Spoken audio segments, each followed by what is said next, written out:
ፈጣን ምላሾችን የመስጠትና የመቆጣጠር አቅማችን ጨምሯል። የማርበርግ ቫይረስ ወረርሽኝም በተከሰተ ጊዜ ወዲያው የቅኝት ስርዓታችን ወዲያው ነው በሽታውን የለየው። መድኃኒት የተላመዱ ባክቴሪያዎች፣ ቫይረሶችን ጥናት የሚደረግበት ላቦራቶሪ ነው። በአሁኑ ሰዓት 155 የሚሆኑ የላቦራቶሪ አገልግሎቶች ቴስት ሜኖች ይሰጣሉ። ወረርሽኞችን በመከላከል በመቆጣጠር ፈጥኖ በመለየት ሰፊ ስራዎችን ሲሰራ ቆይቷል። መፍትሄ የሚሆን ጥናት ከዚህ አግኝተን አሁን የሀገሪቷን ፖሊሲ ያስቀይረናል። ይሄ የሌሊት ወፍ ብዙ ቫይረሶችን ተሸካሚ ነው።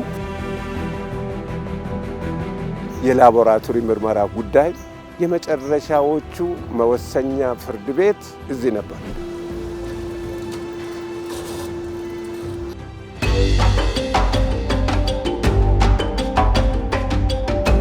የአንድ ሀገር ልማትና እድገት በኢኮኖሚና በመሳሰሉት ጥንካሬ ብቻ ሳይሆን የሕዝቧን ጤና ለመጠበቅ ባላት አቅምም ጭምር ይለካል። ኢትዮጵያ የተለያዩ ወረርሽኞችን፣ የጤና ቀውሶችንና የተፈጥሮ ፈተናዎችን በጥናትና ምርምር ታግዛ መሻገር ከጀመረች በርካታ ዓመታት ተቆጥረዋል። ታዲያ ከነዚህ ረጅም ዓመታት ጀርባ የቆመ አንድ አንጋፋ ተቋም አለ።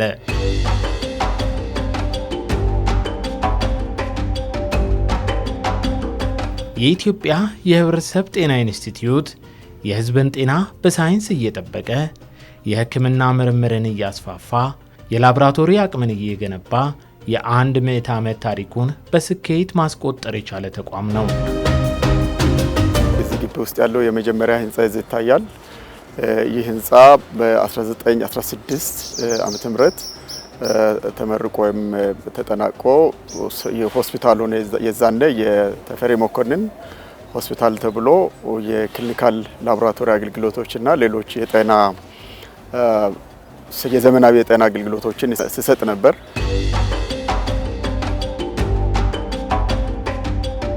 ይሄ ተቋም ለኢትዮጵያ ለአፍሪካ ምንድነው የሚለው ነገር በደንብ ሊታይ ይገባል። የመጀመሪያው ኢትዮጵያ በቅኝ ግዛት ያልተገዛች አገር ናት ብለን ስንል በኢትዮጵያ ውስጥ ሳይንሱም በቅኝ ግዛት አልተገዛም ማለት ነው። ስለዚህ ስራዎቹን ስሰራ የነበረው በኢትዮጵያኖች አቅም ትብብሮችን ቢኖሩ፣ ስለዚህ ተቋም ተሻጋሪ መሆኑን ላለፉት 100 ዓመታት ኢትዮጵያዊ የሆነ ተቋም፣ አፍሪካዊ የሆነ ተቋም በኢትዮጵያ ህብረተሰብ ጤና ኢንስቲትዩት ልክ ያለ አይመስለኝም።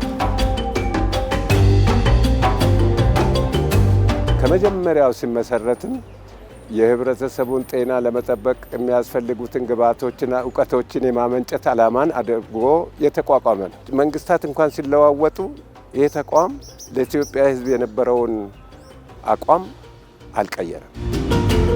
በ20ኛው ክፍለ ዘመን መጀመሪያ ላይ ኢትዮጵያ በተላላፊ በሽታዎች እጅግ ትፈተን ነበር። በሽታዎቹ በአንድ ጊዜ ወደ ብዙ ቦታዎች በመዛመት የሰው ልጅ ህይወት በቀላሉ ይቀጥፋሉ። ይህ ሁኔታ በሀገራችን የላቦራቶሪ ምርመራ፣ የክትባት ልማትና የሳይንሳዊ ጥናቶችን በአንድ ማዕከል ለመጀመር መነሻ ሆነ።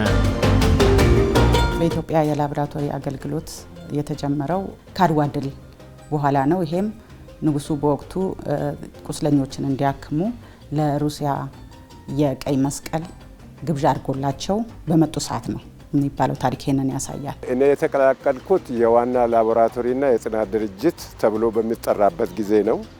ተቋሙ ግን ከዛ በፊትም 3 የተለያዩ ስሞች ነበሩት።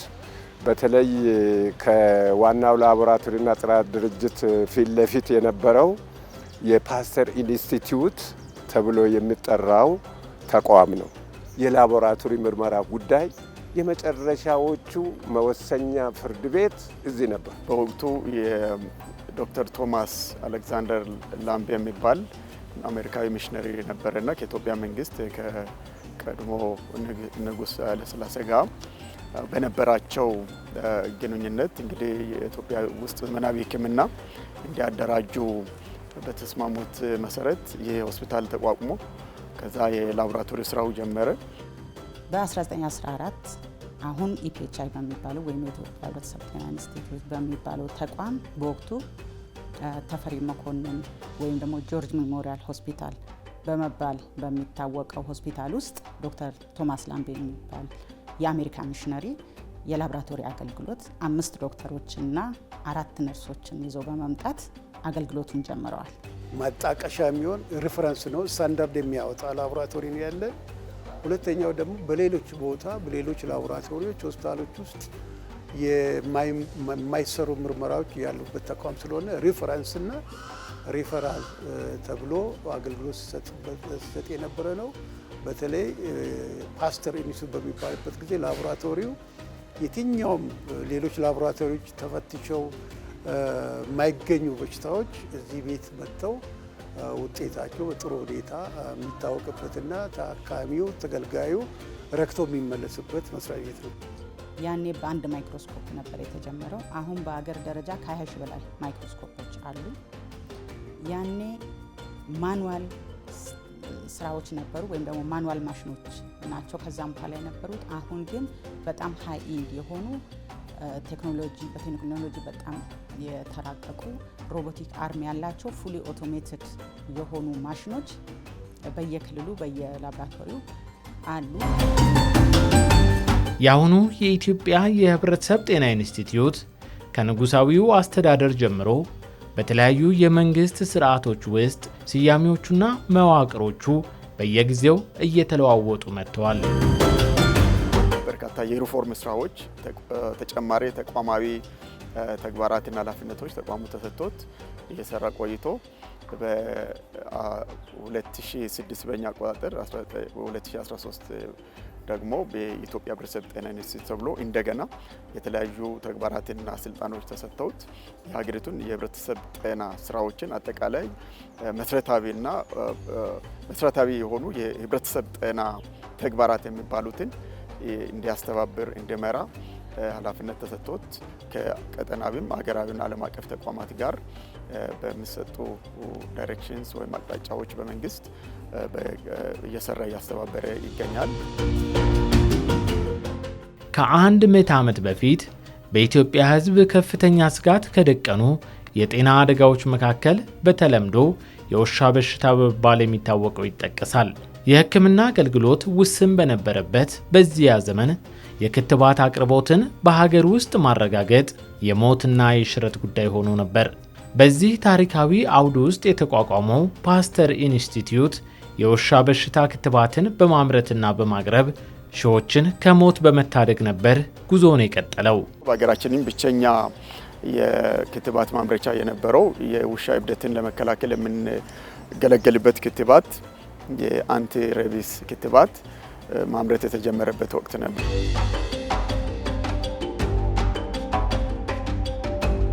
የኢትዮጵያ ህብረተሰብ ጤና ኢንስቲትዩትን ወይ ፓስተር ኢንስቲትዩት ብሎ ይጠሩታል። ወይም ደግሞ የውሻ በሽታ ህክምና የሚሰጥበት ተቋም አድርጎ ይጠሩታል። ለዛ መነሻ ከምናመርታቸው የክትባት ውጤቶች ውስጥ የውሻ ህመም ያለባቸው ውሻዎች ሰውም በሚነክሱበት ጊዜ ለሱ የሚሆን ትንተናዎችና ምርመራዎች ከዛም አልፎ ክትባቱ ተመርቶ የሚሰጥበት ከመሆኑ አንጻር ነው። ስለዚህ ጥናትና ምርምር ስንል ከምርት ጀምሮ ሌሎችንም ዳታዎችን ተንትኖ ለፖሊሲ ለፕሮግራም ስትራቴጂዎች እንደ ግብዓት ከመጠቀም አንጻር ነው ማለት ነው።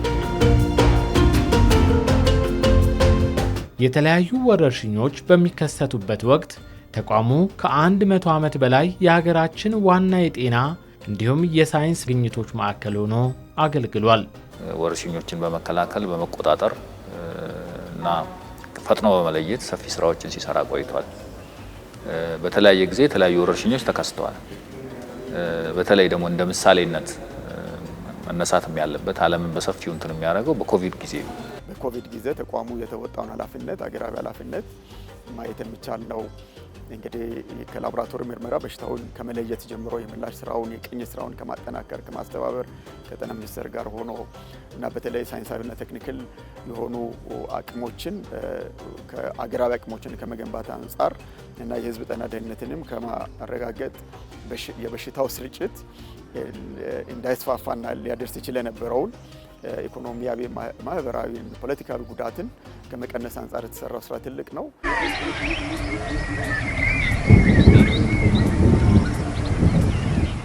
በየካ ኮተቤ ሆስፒታል ገብተው ቫይረሱ እንዳለባቸው ከተረጋገጠ በኋላ የሕክምና ክትትል ሲያደርጉ ቆይተዋል። Ethiopia has declared a state of emergency in response to the coronavirus pandemic.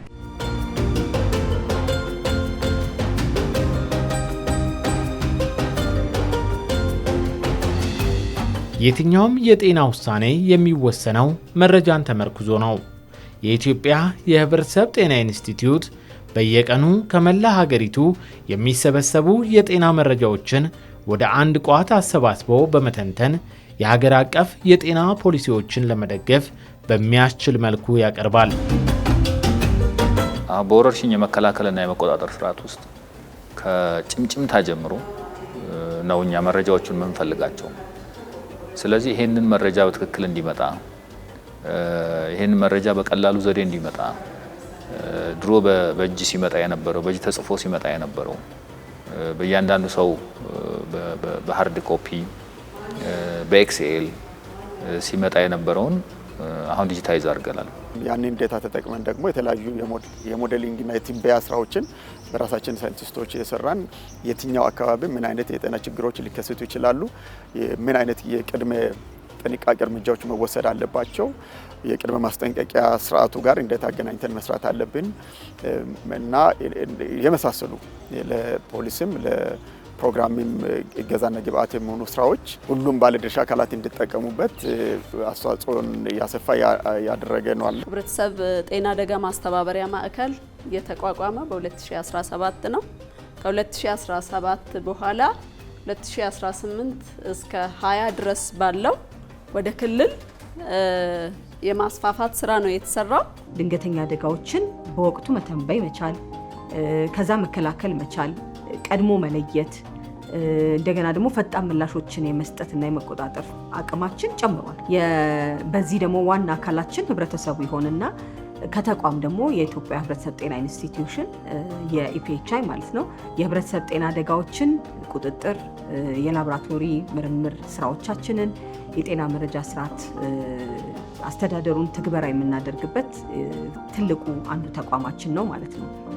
እስካሁን በሀገሪቱ 5 ክልሎች በተከሰተው የኮሌራ ወረርሽኝ ምክንያት 15 ሰዎች ህይወታቸው አልፈዋል።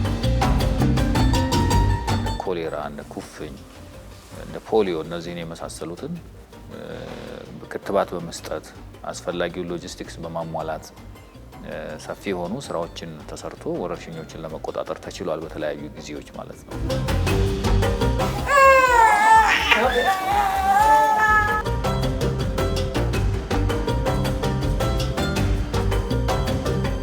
ከዚህ በፊት ወደ ውጭ ላኩ የነበሩ ላቦራቶሪዎች የላቦራቶሪ አገልግሎቶች እዚህ በሀገር ውስጥ በመደራጀታቸው እጅግ አደገኛ የነበረው ደግሞ የማርበርግ ቫይረስ ወረርሽኝም በተከሰተ ጊዜ ወዲያው የቅኝት ስርዓታችን ወዲያው ነው በሽታውን የለየው። በ90 ቀን ያቆም ነው።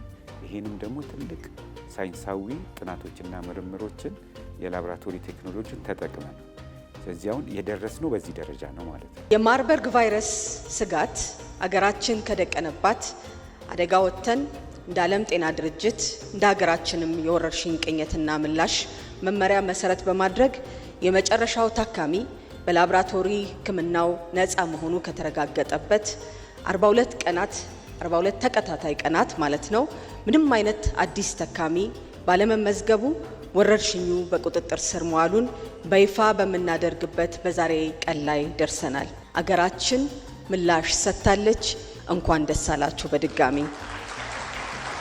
ማርበርግ በዚያ ፍጥነት በመጀመሪያው ሰው ላይ ባይለይ ኖሮ ያ ሁሉ ልፋት በክልል የተደረገው ሰፋፊ ስራዎች በጤና ሚኒስቴር በኢፒኤችአይ እንዲሁም በአጠቃላይ በባለድርሻ አካላት የተደረጉ ስራዎች ሊያስቆሙት አይችሉም ነበር።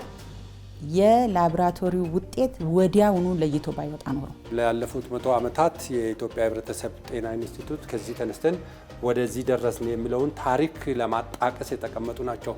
ለምሳሌ ያህል ይሄ በቅርቡ እንደምታውቁት ይሄ ምንድነው የሚባለው የሌሊት ወፍ ነው። ይህ የሌሊት ወፍ የተለያየ ዝርያዎች አላቸው።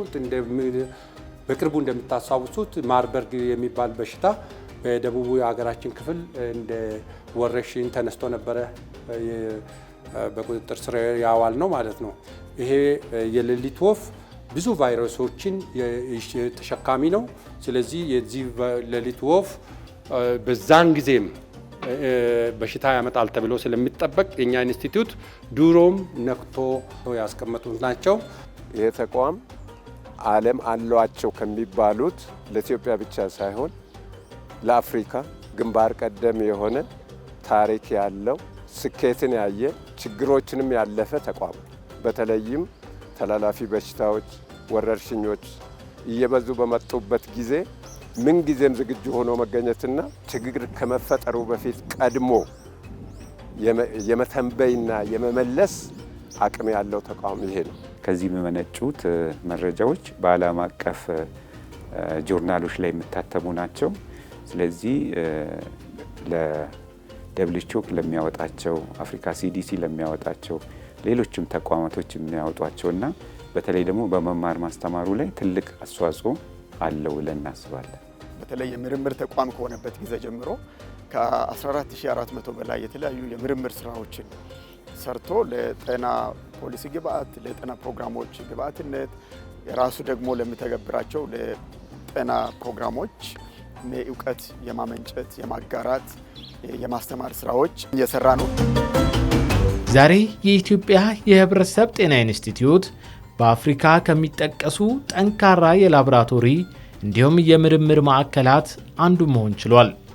በዓለም ላይ የሚጠቀሱ ስመጥር የምርምር ቴክኖሎጂዎችን ስራ ላይ በመዋል ከስነ ምግብ ምርመራ እስከ ዘረመል ትንተና ድረስ እየሰራ ነው።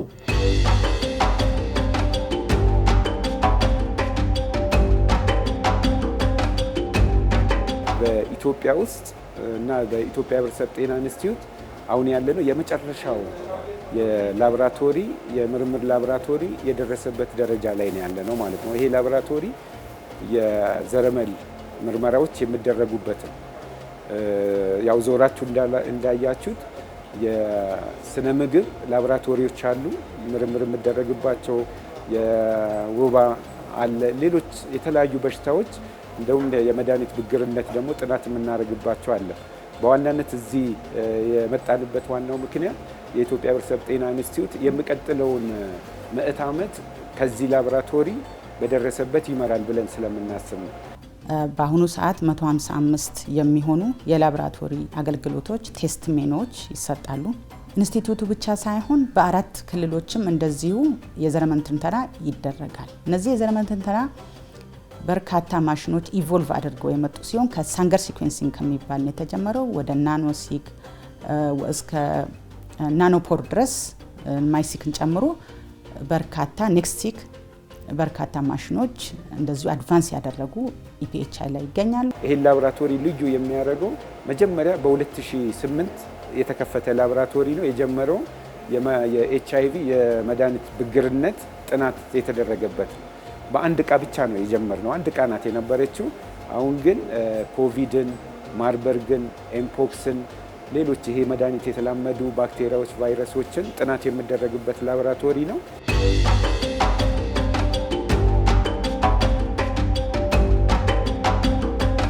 የፎሊክ አሲድ ላቦራቶሪ እናያለን። ይህም የነርቭ ዘንግ ክፍተት ያውቃላችሁ ኢትዮጵያ ብዙ ሚዲያዎች ላይ ይሾማል ፓርላማ።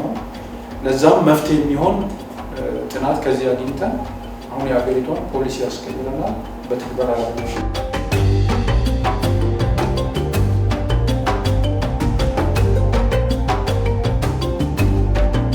በኢትዮጵያ ከ5000 በላይ ላቦራቶሪዎች ወይም ጤና ድርጅቶች አሉ። እነዚህ 5000 በላይ የጤና ድርጅቶች ሁሉም ላቦራቶሪዎች ሁሉንም ስራ አይሰሩ። የተወሰኑ ላቦራቶሪዎች ከፍ ያለ ቴስት ይይዛሉ፣ የተወሰኑ እንደየደረጃቸው ይይዛሉ። ነገር ግን አንዱ ለአንዱ መላክ መቻል አለበት፣ ሪፈራል ማለት ነው። እነዚህ እኛ የሪፈራል ዳይሬክቶሪ አለን ኦልሬዲ ቀደም ብለን የሰራ ነው። የኢትዮጵያ የህብረተሰብ ጤና ኢንስቲትዩት የዘመኑን ሳይንስ ከሀገራዊ ፍላጎትና ነባራዊ ሁኔታ ጋር እያጣመረ በመጪዎቹ ዓመታት በዓለም ላይ ጎልተው ከሚጠቀሱ የጤና ልህቀት ማዕከሎች ተርታ ለመሰለፍ እየሰራ እንደሆነ ነው የተቋሙ ኃላፊዎች በአጽንኦት የሚገልጹት።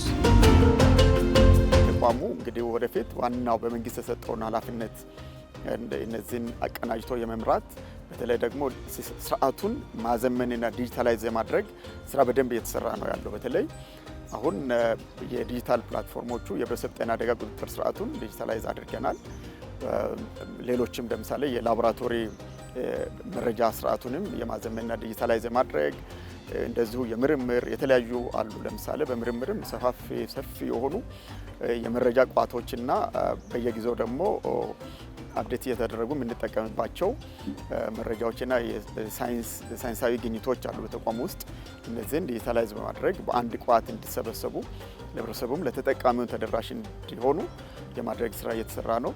ስለዚህ እኛም እነዚህ በፈጠራዎች በምርምሮች ከዓለም እኩል መሄድና ለሀገራችን እድገትና ብልጽግና አስተዋጽኦ ማድረግ ነው የምንፈልገው። ከዛም አልፎ የእኛ ተመራማሪዎች ስማቸው በዓለም የሚጠራ ኢትዮጵያ የአዳዲስ ግኝቶች የሚገኙበት አገር ናት ተብሎ በዓለም ካርታ ላይ ስማችን ማስቀመጥ ነው የምንፈልገው። ህዝባችን የሚገባውን በጣም ጥራቱ የተጠበቀ ቅርብ የሆነ አገልግሎት ለማድረስ ጥረት እያደረግን ያለ ነው። ምናልባትም ከሌሎች ሀገራት ተሞክሮ ስንወስድ የላቦራቶሪ አገልግሎት ቅድም በጣም በርካታ ብሮችን ሴቭ ማድረግ የሚችል ስራዎች ናቸው እና የሚሰሩት የተወሰነ የቢዝነስ ሞዴል ተጨምሮበት ራሱን የሚችልበት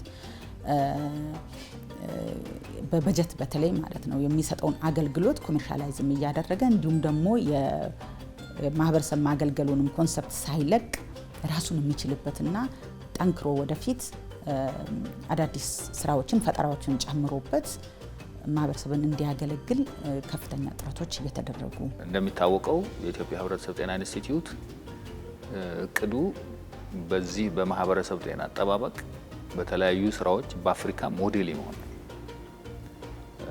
ከዛ ውስጥ ደግሞ እኛም የኛ የህብረተሰብ ጤና አደጋዎች መከላከል እና ቁጥጥር አጠቃላይ ዊንጉ ደግሞ የልቀት ማዕከል የመሆን ነው ስራዎችን ይዘን እየሰራን ያለው የተንቀሳቀሰን ያለ ነው። ሌሎች አፍሪካ ሀገሮች ከዚህ መጥተው ትምህርት የሚወስዱበት ተቋም ነው። በዚህ ሂደት እንግዲህ ከተቋሙ ብዙ ትምህርቶችን መውሰድ ይቻላል። አንዱና ዋናው የተቋም ግንባታ ነው። የተቋም ግንባታ እንደሚታወቀው ጊዜ የሚፈልግ ነው፣ የሰው ኃይል የሚፈልግ ነው፣ ርብርብ የሚፈልግ ነው፣ አሰራር የሚፈልግ ነው። ይሄ ተቋም ለነዚህ አመታት በተለያዩ ጊዜ የተለያዩ መንገዶችን አልፎ ለዚህ መድረሱ ብዙ የሚያስተምረው ነገር አለ። በአፍሪካ ደረጃ ከፍተኛ የሆኑ በምግብና ስርዓተ ምግብ በተላላፊና ተላላፊ የሆኑ በሽታዎች በተለያዩ ዘርፎች የልቀት ማዕከል የሆንበትን አስጠብቀን ተወዳዳሪ ተቋም ሆነን ለህዝባችን ጤናማ አምራች ህዝብ እዚህ ሀገር የእርካታ ያለው አገልግሎት እንዲያገኝ የሚሰራ ተቋም እንዲሆን ነው የምመኘው። ይህ ተቋም ለኢትዮጵያ ህዝብ ትልቅ ውለታ ውለዋል። ከነ ችግሮቹም ከነ ስኬቶቹም እዚህ ደረጃ ደርሷል። አዲሱ ትውልድም ያለፈው ትውልድ ያገኘውንን ስኬት በማስቀጠል ያልሰራውንም ደግሞ እንደገና በማስተካከል በተሻለ ዘመናዊ አሰራር ላይ በማምጣት እንደሚያስቀጥለው ባለሙሉ ተስፋ ነኝ። ሁላችንንም እንኳን አደረሰን። ለሚወደንም ለምንከባከበንም እና ይህንን ስራ እንድንሰራ ላበቃንም ለኢትዮጵያ ህዝብ ምስጋና ይግባው። የ100 ዓመት የሳይንስ የትጋት የአገልግሎትና የተስፋ ጉዞ። ይህ ታሪክ ከፓስተር እስከ ኢትዮጵያ ህብረተሰብ ጤና ኢንስቲትዩት ከትንሽ ላቦራቶሪ እስከ አህጉራዊ የምርምር ማዕከል ከዛሬ ጤና አጠባበቅ ባሻገር እስከ ነገው የማህበረሰብ ደህንነት የሚጨነቅ የአንድ ሀገር በቀል አንጋፋ ተቋም ታሪክ ነው። የኢትዮጵያ ህብረተሰብ ጤና ኢንስቲትዩት 100 ዓመት ተሻግሯል። ታሪኩ ግን አሁንም በደማቁ እየተጻፈ የሚቀጥል ይሆናል። የዓመታት ተረቱ ዜና የህብረተሰብ ጤና ዋስትና የዓመታት ራዕዩ ዜና የህብረተሰብ ጤና ዋስትና የህብረተሰብ ጤና ኢንስቲትዩት